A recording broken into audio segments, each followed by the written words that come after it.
کہ جب آپ کسی نامحرم غیر لڑکی کے ساتھ گھنٹوں عشقیہ گفتگو کریں گے اور یہ سمجھیں گے کہ کوئی سن نہیں رہا، یہ آپ کی غلط فہمی ہے۔ فرشتہ جو برائیاں لکھنے والا ہے وہ سن رہا ہے، وہ یہ ساری بیہودہ باتیں جو آپ اس سے کر رہے ہیں لکھ رہا ہے، ہر لفظ لکھا جا رہا ہے۔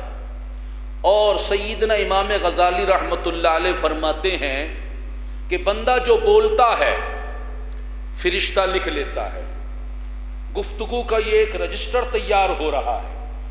کل قیامت میں بندے کے ہاتھ میں رجسٹر دیا جائے گا، اللہ کا دربار سجا ہوگا، بارگاہ خدا ہوگی، بندے کو کہا جائے گا جو بول کر آیا پڑھ کر سنا۔ اب مجھے بتائیں کہ دربار رب ذوالجلال کے سامنے کھڑا ہو کر کیا تو یہ بیہودہ اور عشقیہ باتیں سنائے گا؟ کیا تیرے میں یہ جرت ہوگی کہ جو گندی باتیں، بیہودہ باتیں، عشقیہ باتیں آج تو اپنی اس جھوٹی محبوبہ کے ساتھ کر رہا ہے، ہوس پرستی میں مبتلا ہو کر، نفس پرستی میں مبتلا ہو کر، شیطان کی اتباع کرتے ہوئے جو تو بکواس یہ راتوں گھنٹوں بستر میں پڑھ کر، کونے میں چھپ کر اور ادھر ادھر بیٹھ کر باتیں کرتا ہے، یہ فرشتہ لکھ رہا ہے۔ کل تجھے جب رجسٹر دیا جائے گا تو کیا تیرے میں اتنی ہمت ہوگی کہ یہ گندی باتیں تو رب کے سامنے سنا سکے؟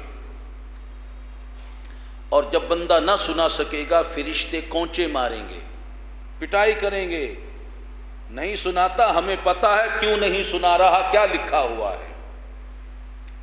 محض اپنی دنیا کے لیے زندگی نہ گزارو، آخرت کی فکر کرو۔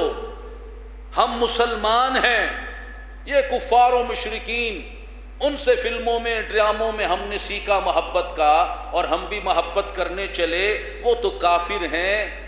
ہمیں اسلامی اور مسلمانی کردار اپنانا ہے۔